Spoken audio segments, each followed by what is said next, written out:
Okay, you all heard me say that somehow my program box for my turnigy mini NIMS smoked. I don't know.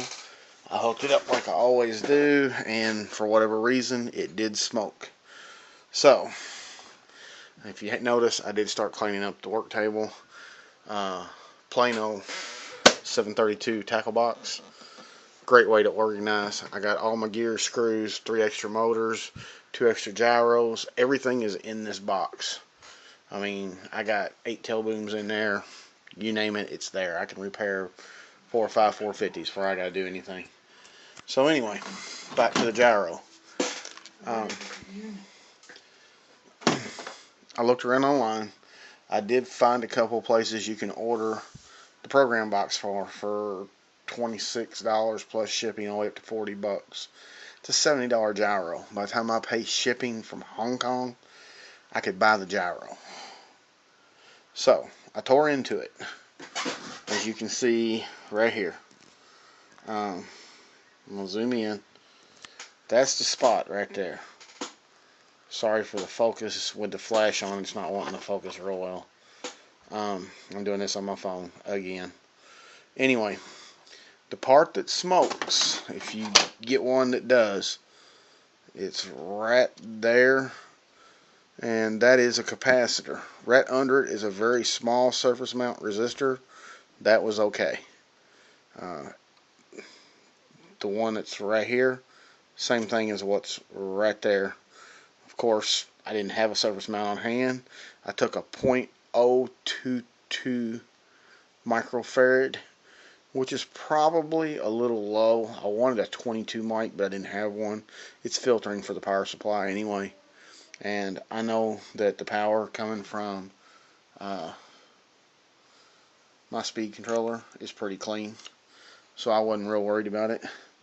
So what you got to do is you got to get that chunk out of there. I tried heating it up and popping it out. They put a little bit of adhesive on the bottom to keep it in there. If you get one that smokes, when you open it up, you'll notice it looks different than the others. It looks puffed, it looks discolored. Just take you a fine pair of needle nose pliers or something and break it in the center easily so you don't tear the contacts off the board, and then just solder the new capacitor down like I did. Okay, and then I hooked it up. There it is, right there. Let me zoom back out for you guys. That'll work a little better too, as you can see. Okay, so I did hook it up to my 450.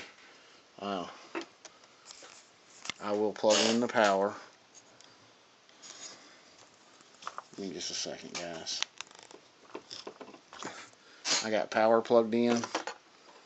It says, and as you can see right there, it did read the gyro. We are talking. I can now. The flash is giving me problems. I can now change the settings, as you can see.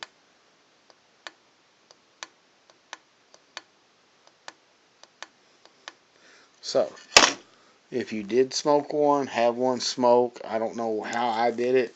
I think I might have had the voltage too high on the output of the speed controller.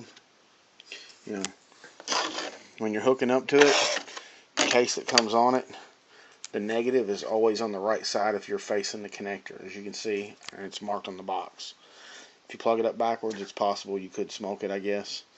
An inline diode on your programming lead would fix that. If you just took a diode and put it in the circuit, that way it couldn't get reverse current and blow anything. Apparently, they wasn't smart enough to do that in there. But for whatever reason, I've read it on the news groups. You know, people have had these things die. That's your culprit. That's the repair. It does work. Like I said, you know, my gyros, there it is, flashing blue right now. It's in program mode. This does work. If you have any questions about it, just let me know.